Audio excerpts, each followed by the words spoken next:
Mapagpalang araw, kaibigan. Ito na naman po ang inyong kaibigan kay Jesus, Brother Manny Bautista.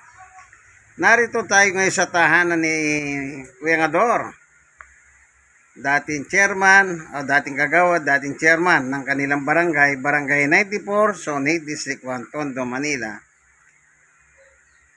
Araw po ng pagbabahagi natin ng mabuting balita ang araw na ito.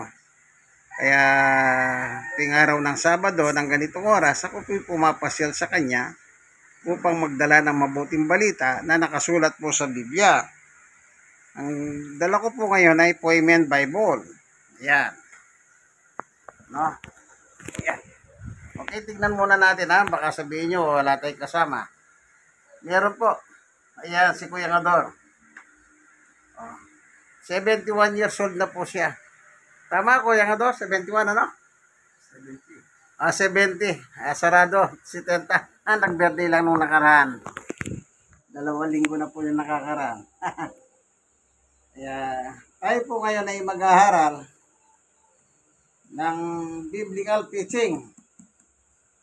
At saka ang aral natin, ako, ugali ko po kumukuha ko ng Bible verse at saka ko yung nangyayari sa paligid. Ganun ang gusto ko. Kumbaga pinagsasama natin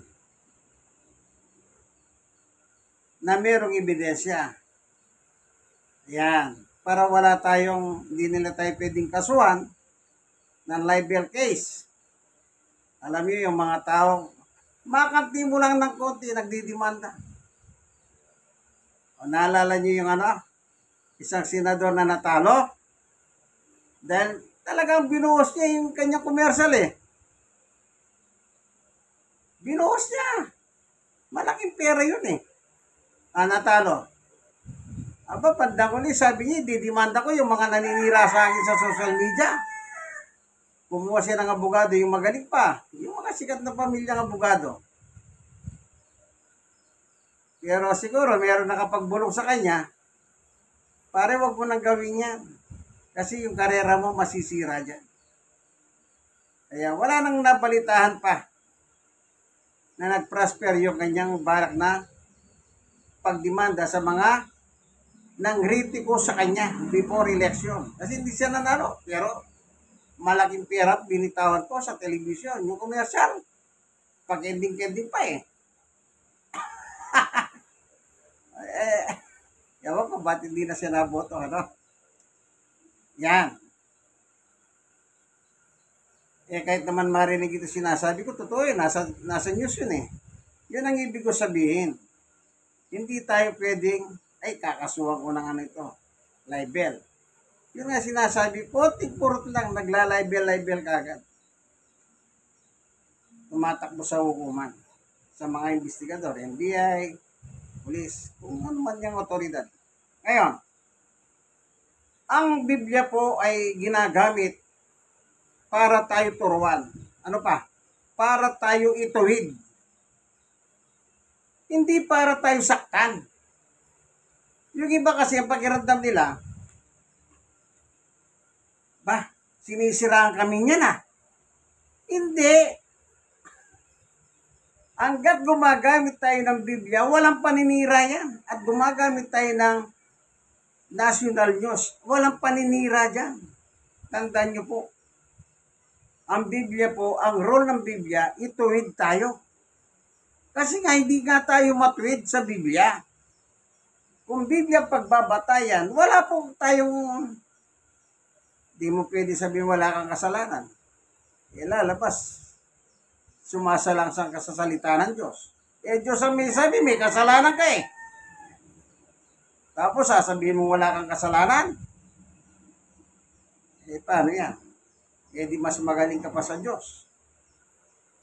Yan. Sige, papalaot po tayo. Pero bago tayo papalaot sa Biblia, tayo muna po ilalapit sa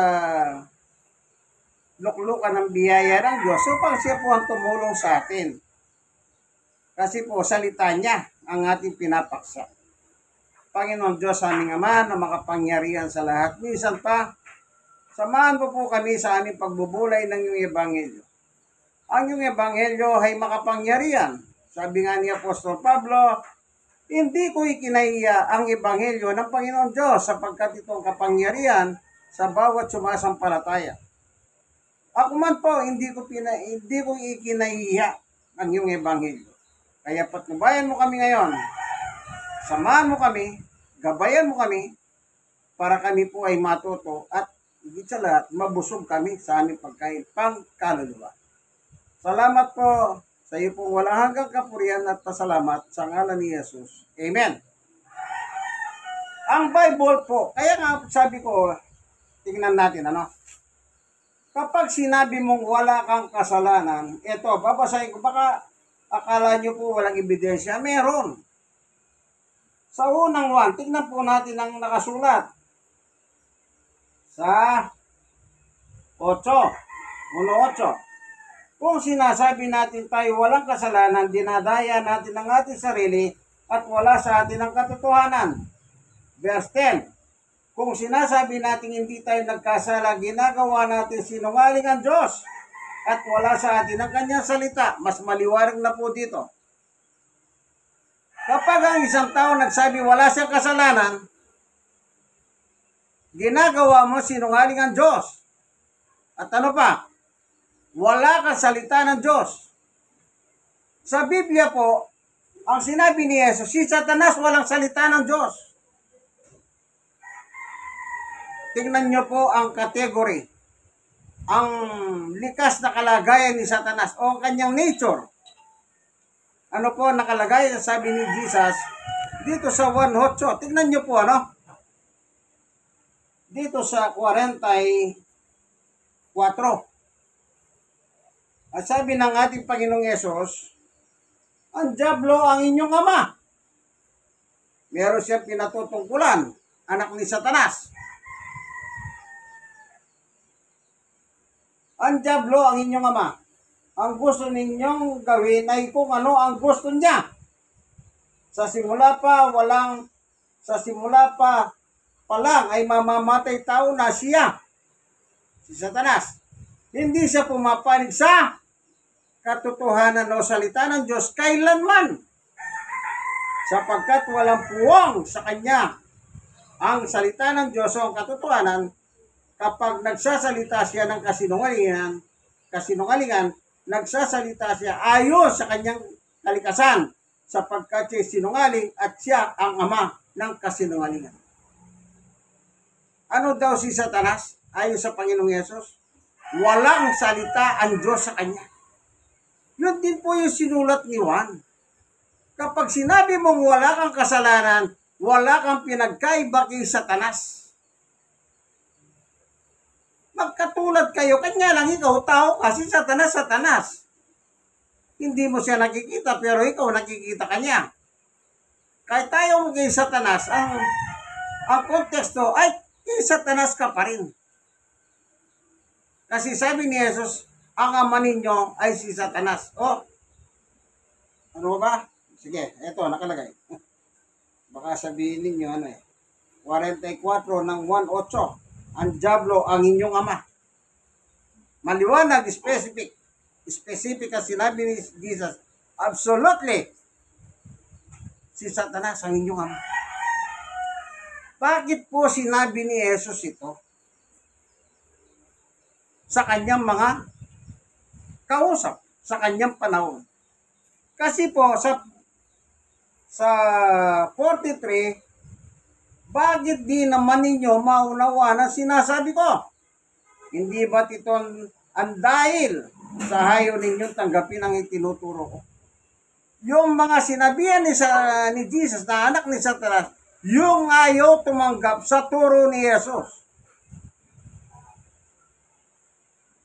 Yung ayaw. Naalala ko sa sweep stick nung araw. Yung mga sweep stick, mga ticket, sa likod tinatatakan yun eh. Tinatatakan.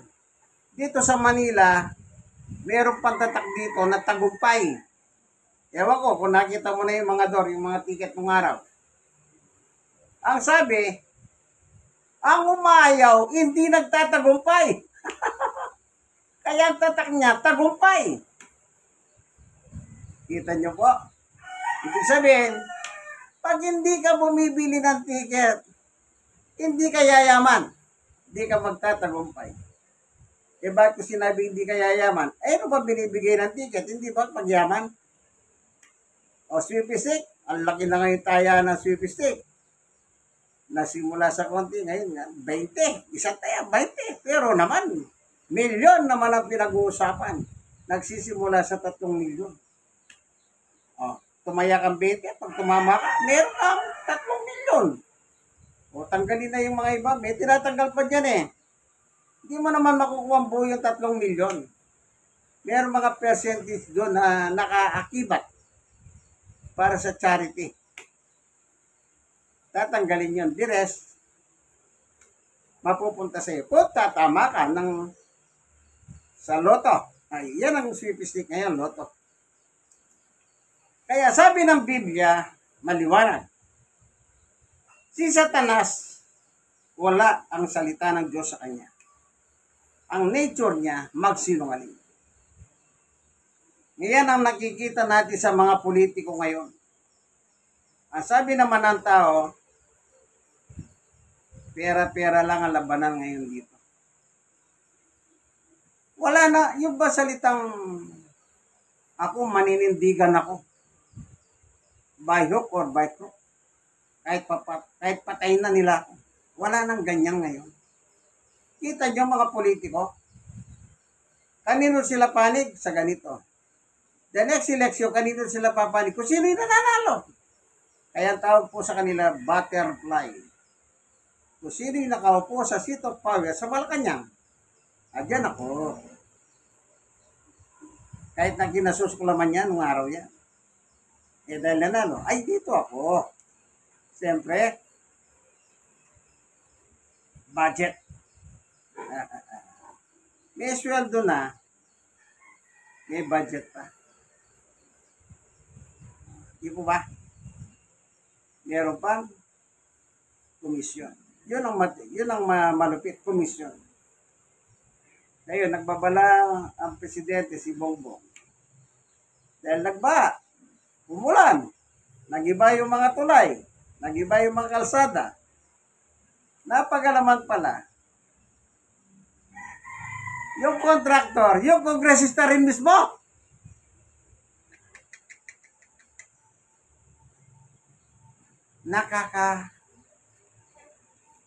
Nakakapanginig na laman. Makita niyo yung mga dike, kalsada, walang bakal.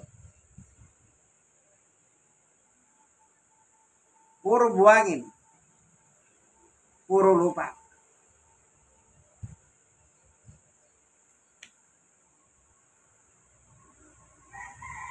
Halimbawa, kongresista ka, ipagagawa kong tulay dito sa aming lugar. Ang contractor, ako rin. Walang tapo, kaibigan.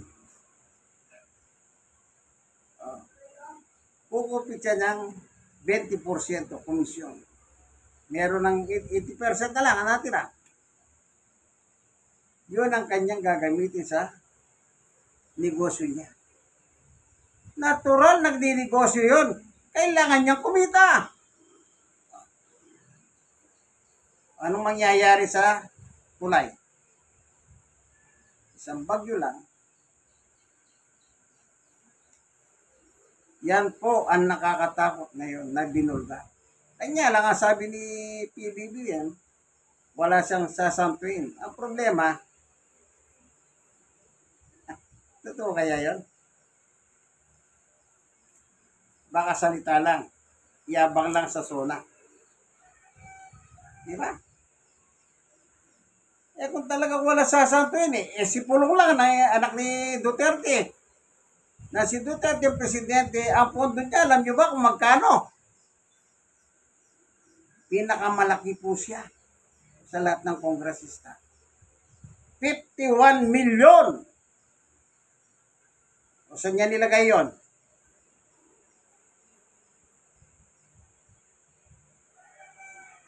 Nakanti ba siya? Napitik ba sa ilong? Si Pulong? Hindi.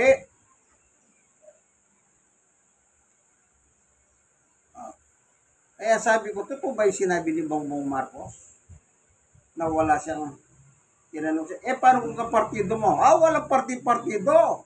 Walang kampi-kampi. Naalala ko si Hera. Walang kapatid. Alam niyo yung unang kontrobersya ni Hera? Yung mga libro na inimbestiga na Senado, sabi ni Jingo, sino kaya yon? Alam niyo ba anong nangyari? Naglabi yung babae sa Senate para doon sa mga libro. Pero sumabit. Inimbestigahan. At si Jingo, ano sabi niya? Sino kaya yun? Habang tumatakbo po yung investigasyon, lumabas, yung kapatid pala ni Hera. Pero sabi ni Jingo, hindi ko kakilala yun Tsahin niya! Nasaan yun? Bago pa mabulgar, lumipad na ng Amerika. Kung sino nga habulin mo? Yan ang sinasabi ko po sa inyo. Sabi ni Hera, walang kapatid. Kapatid niya unang controversial Ito si Bongbong, nagyabang na naman. Tingnan natin, hanggang sa matapos ang termino niya, kung meron siyang ipakukulong. Di po ba? Kaya ang Biblia po, tinutuwid tayo. Lahat tayo makasalanan. Ang problema, yung mga namumuno sa atin, sila ba'y nagsisimba? Opo!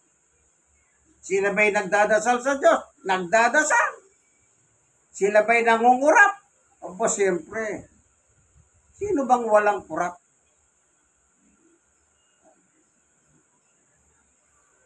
Yung sinasabi ng iba, yung nasa baba nga meron ka na nakikitang corruption Ang sabi naman nasa baba, kaya kung yung nasa itaas, nangungurap, kami pang hindi kukurap. Lagay ba naman sila lang ang kukurap? Siyempre. Sabi nga niya, weather lang. Kanya lang, baka mahuli ka, kaibigan. Kaya tayo ay makasalanan ng sabi ng Biblia. So ano sabi ni Jesus? Ay, dito po sa Mateo, ang sabi ng ating Panginoong Yesus, chapter 10 ng Mateo, sa 28.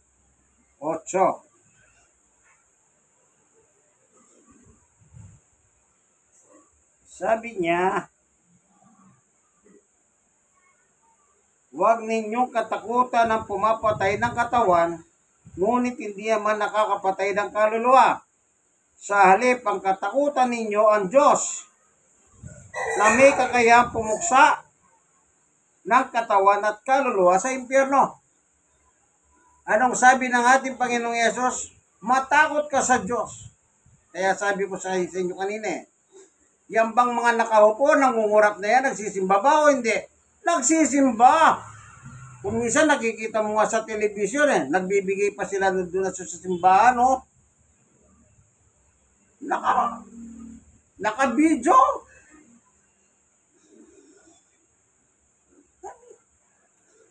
Kaya sabi ng pare, salamat Mayor, salamat Congressman, salamat Senador. Kaya saan galing yun? Ayan ang sabi ni Jesus, matakot ka sa Diyos. Simba-simba ka, kurap ka ng kurap naman. Hindi ba totoo yan?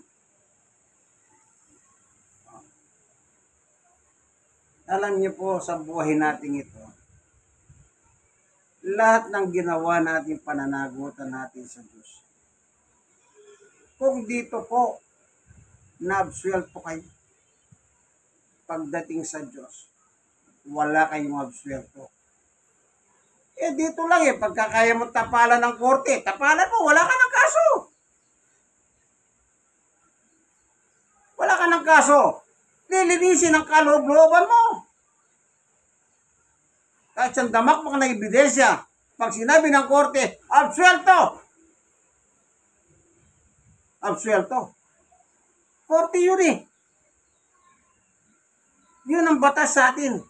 Kailangan ng korte ang umaatol. Pero sa Diyos, tignan po natin ang sinabi ni Apostol Pablo. Okay, naabsuelto ka sa ibabaw ng lupa. Sa mga kurap na korte. Naalala niyo ba si harap ng araw? Man in robe.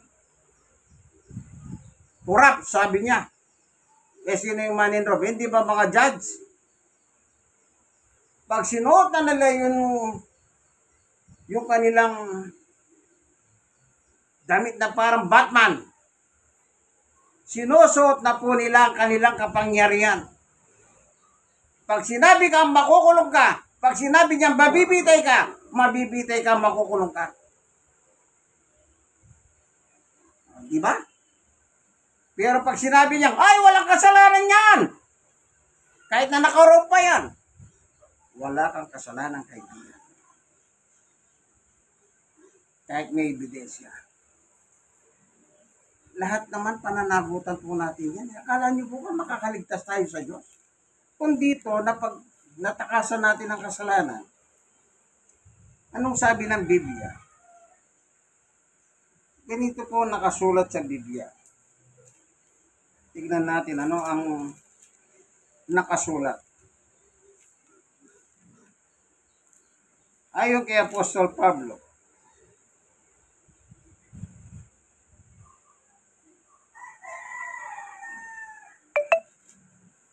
ganito nakalagay. Kala niyo po ba kaya niyong takasan ng Diyos? Kung yung hukumat kaya niyong takasan ng Diyos, hindi.